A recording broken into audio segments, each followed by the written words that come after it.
زندگی میں اگر کوئی چیز سب سے زیادہ قیمتی ہے نا تو وہ رشتے ہیں۔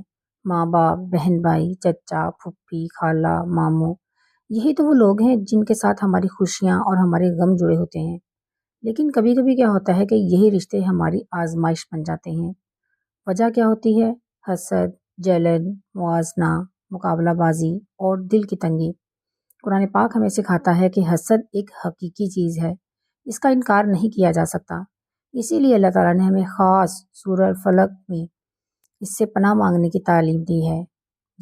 سورہ فلق میں اللہ پاک ارشاد فرماتا ہے وَمِن شَرِّ حَاسِدٍ اِذَا حَسَد، یعنی اور حسد کرنے والے کے شر سے جب وہ حسد کرے۔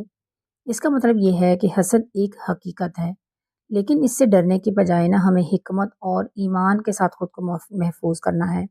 تو آج کے ولاگ میں آپ کو کچھ ایسی ہی باتیں بتانے جا رہی ہوں جنہیں آپ نظر انداز کریں اور لوگوں یا رشتہ داروں کی حسد سے اپنی زندگی کو محفوظ رکھیں۔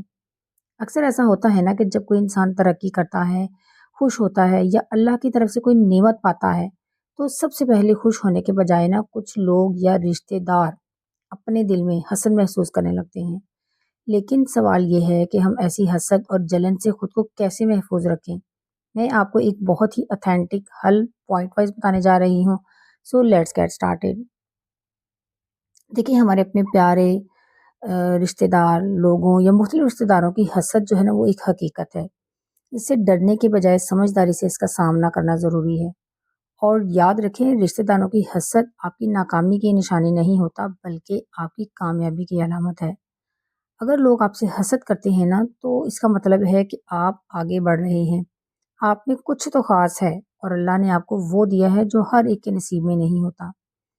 لیکن یہاں پر ہماری لڑائی کسی سے نہیں ہونی چاہیے، ہماری توجہ صرف اپنی بہتری پر ہونی چاہیے۔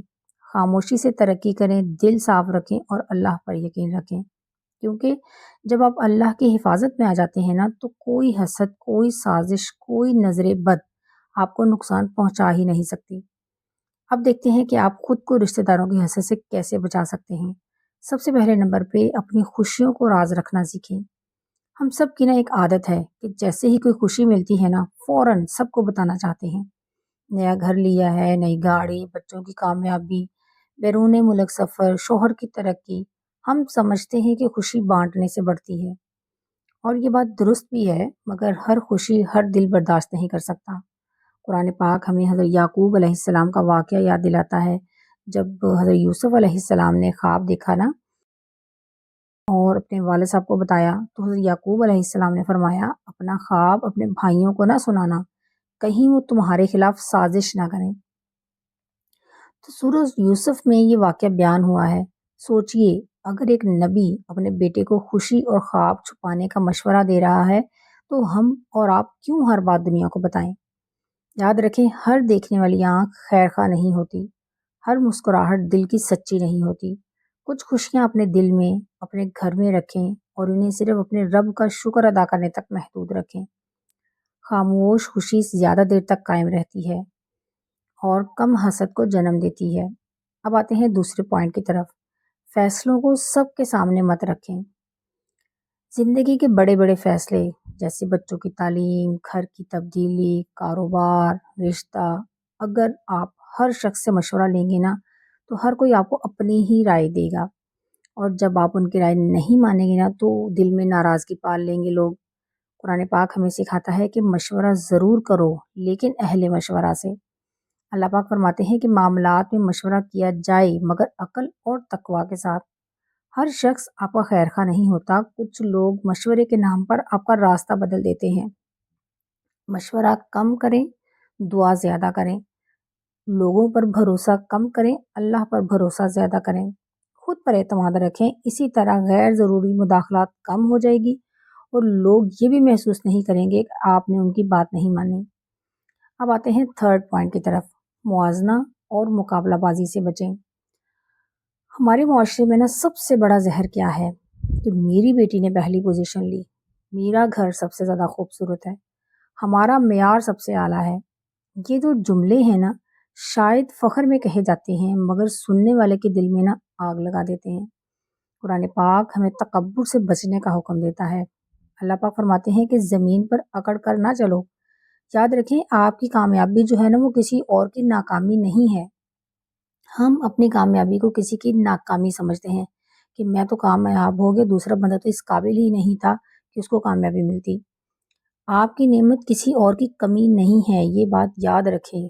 دوسروں کی تعریف کرنا سیکھیں، ماشاءاللہ دل سے کہیں، مقابلے بازی خود ہی ختم ہو جائے گی۔ اپنی تعریف کرنے کے بجائے نا دوسروں کی حوصلہ افزائی کریں، اور جو آپ کو اللہ پاک نے نعمتیں دی ہیں، جو آپ کو دیا ہے، اس پر اللہ پاک کا شکر ادا کریں، کبھی تکبر نہ کریں، اور کسی کی چیز دیکھ کر تعریف کریں، کھلے دل سے تعریف کریں اور کہیں ماشاءاللہ آپ کا بچہ بھی بہت ذہین ہے، اللہ پاک اسے مزید کامیابی دے۔ اس طرح کے جملے نا آپ کے رشتے کو بناتے ہیں اور حسد کو کم کرتے ہیں۔ اب آتے ہیں 4 پوائنٹ کی طرف، زبان کو نرم رکھیں۔ کبھی کبھی کیا ہوتا ہے کہ ہم مذاق میں ایسے الفاظ کہہ دیتے ہیں کہ جو دوسرے کے دل کو چوٹ پہنچاتے ہیں، جیسے ابھی تک یہ سوٹ ہی نہیں بدلا تم نے، یہ تو پرانا فیشن ہے یار، گھر تبدیل کر لو، ایسے محلے میں کیسے رہتے ہو۔ یہ جو چھوٹے چھوٹے جملے ہیں نا بڑے فاصلے پیدا کر دیتے ہیں۔ ہمیشہ اپنی زبان نرم رکھیں۔ جو محبت بھرا جملہ ہوتا ہے نا وہ دل جیت لیتا ہے اور حسد کو کم کرتا ہے۔ ایک چھوٹا سا جملہ ہی ہوتا ہے جو رشتہ جوڑ بھی سکتا ہے اور توڑ بھی سکتا ہے۔ طنز، مذاق، چپتے ہوئے الفاظ، یہ سب دلوں میں زخم چھوڑ دیتے ہیں۔ نبی کریم صلی اللہ علیہ وآلہ وسلم نے فرمایا کہ مسلمان وہ ہے جس کی زبان اور ہاتھ سے دوسرا محفوظ رہے۔ سوچیں ذرا، اگر ہم خود چاہتے ہیں کہ کوئی ہمیں نیچا نہ دکھائے، کوئی ہمارے ساتھ بدتمیزی نہ کرے، کوئی ہمارے ساتھ برا سلوک نہ کرے، تو پھر ہم کیوں کسی اور کے لباس، کسی کے گھر یا معیار پر تبصرہ کریں۔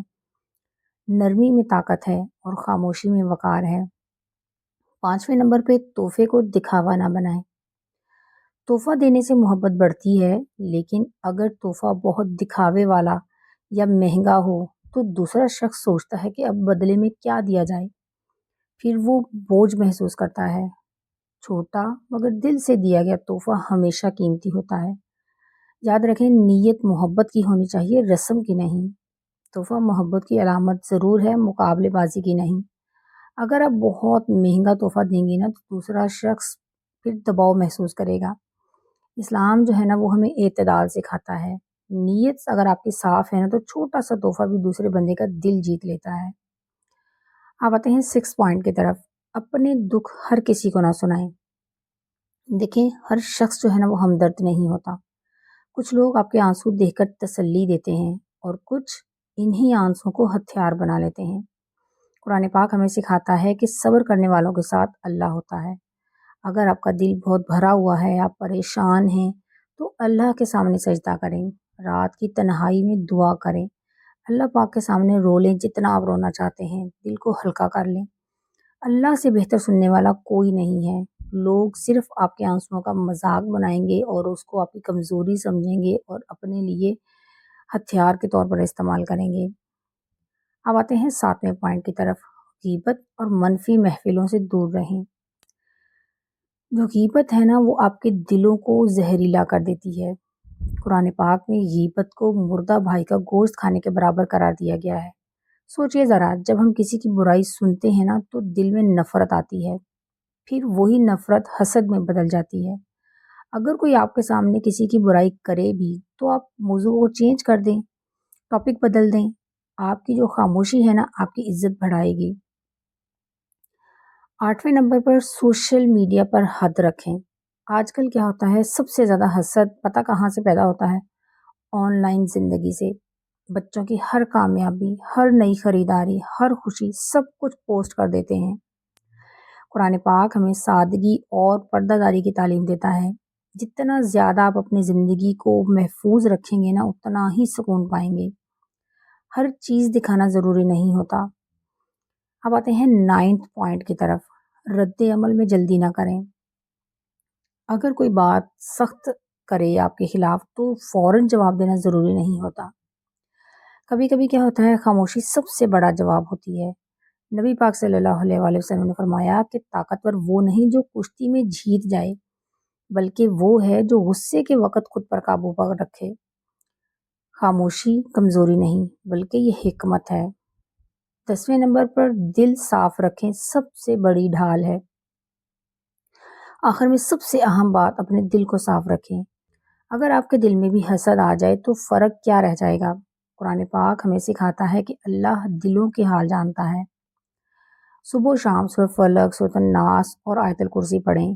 یہ صورتیں ہمیں حسد، نظر بد اور شیطانی وسوسوں سے بچاتی ہیں۔ سب سے آخر میں دیکھیں، ہم لوگوں کو نہیں بدل سکتے، ہم رشتہ داروں کے دلوں کو کنٹرول نہیں کر سکتے۔ ہم کیا کر سکتے ہیں؟ ہم خود کو سنبھال سکتے ہیں۔ ہم اپنی زبان، اپنے الفاظ، اپنی نمائش اور اپنے دل کو کنٹرول کر سکتے ہیں۔ اگر کوئی آپ کی خوشی سے خوش نہیں تو یہ اس کی آزمائش ہے، آپ کی نہیں۔ اللہ اللہ تعالیٰ آپ کو سکون دے، اللہ آپ کے دل کو پاک رکھے اور آپ کو ہر حسد سے محفوظ رکھے۔ اگر آپ کو یہ پیغام اچھا لگا ہے تو اسے ضرور شیئر کیجیے گا تاکہ کسی اور کا گھر بھی سکون پا سکے۔ ویڈیو اچھی لگے تو لائک اور شیئر ضرور کیجیے گا، اور اگر آپ میرے چینل پر نہیں ہیں تو سبسکرائب کرنا مت بھولیے گا۔ ملتے ہیں نیکسٹ ولاگ میں، تب تک کے لیے اپنا اور اپنے فیملی کا بہت سا خیال رکھیے گا۔ اللہ حافظ۔